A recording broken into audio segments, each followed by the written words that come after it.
Sejarah perkasa, berdirinya bukan cuma Kokam, garang, tapi karena Komando pertahankan kalimat Kesiapsiagaan, syahadat. Di tengah riuhnya stigma Angkatan negatif Muda masyarakat Muhammadiyah. soal ormas baju loreng, Kokam alias Komando Kesiapsiagaan Angkatan Muda Muhammadiyah bukan bagian dari pasukan nasi bungkus atau tukang palak. Ini ormas dengan vibes beda, bro. Kokam lahir pas banget 1 Oktober 1965, sehari setelah Gestapo yang bikin negara kaos. Pemuda Muhammadiyah waktu itu ngerasa terpinggirkan, nggak dapat tempat di front pemuda karena nggak berafiliasi partai. Nah, di tengah kegelisahan itu, muncul ide bikin pasukan sendiri. Tokoh-tokoh kayak Dr. Randus, Lukman Harun, Muhammad Suwardi, sama Letkol Hais Perjukusmo yang jadi inisiator dan komandan pertama langsung gercep.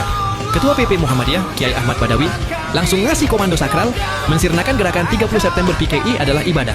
Ini bukan cuma perintah, tapi fatwa. Pengesahannya pun diperkuat di konferensi kilat PP Muhammadiyah. November 1965. Yang unik, pelantikan anggota Kokam di awal-awal itu pernah dilakuin di kantor polisi di Jakarta.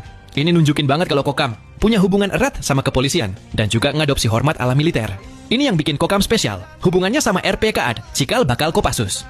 Gak main-main, Kokam dilatih langsung sama pasukan elit ini. Baret merah, loreng, sepatu Lars, mirip banget sama RPKAD. Itu seragam resminya. Baret merah bukan cuma gaya keren, tapi simbol kedekatan dan pelatihan hardcore yang mereka dapat. Warna merah sendiri di Muhammadiyah itu melambangkan keberanian dalam berpikir, berbuat, dan bertanggung jawab. Bahkan, mereka dipinjemin senjata, termasuk granat, buat siap tempur.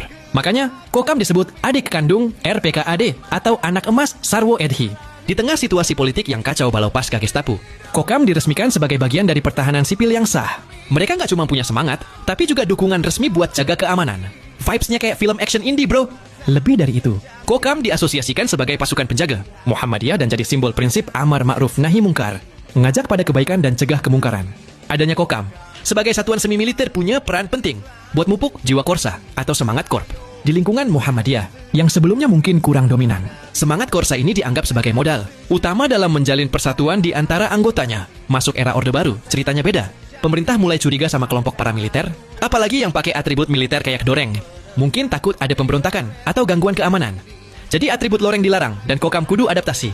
Ganti seragam, ubah cara operasi.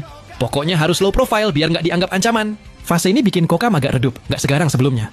Fast forward ke tahun 98, reformasi jadi titik balik. Kokam bangkit lagi, friend.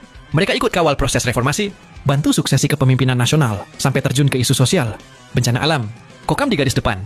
Mereka juga punya pelatihan kader, nggak cuma soal otot, tapi juga ideologi Muhammadiyah dan kebangsaan. Kokam nggak cuma ngepam, mereka juga bikin program pemberdayaan masyarakat, kayak ekonomi kreatif, buat naikin taraf hidup. Ini bukti Kokam nggak cuma kuat fisik, tapi juga punya visi. So, meskipun ormas baju loreng sering dicap negatif, Kokam beda cerita. Mereka punya akar sejarah heroik. Dilatih RPKAD, lahir dari semangat bela negara. Dan sekarang kontribusi buat masyarakat. Kokam bukan pasukan nasi bungkus atau tukang palak, tapi gerakan dengan misi mulia. Next time lihat baju loreng baret merah, ingat Kokam, friend. Salam perkasa!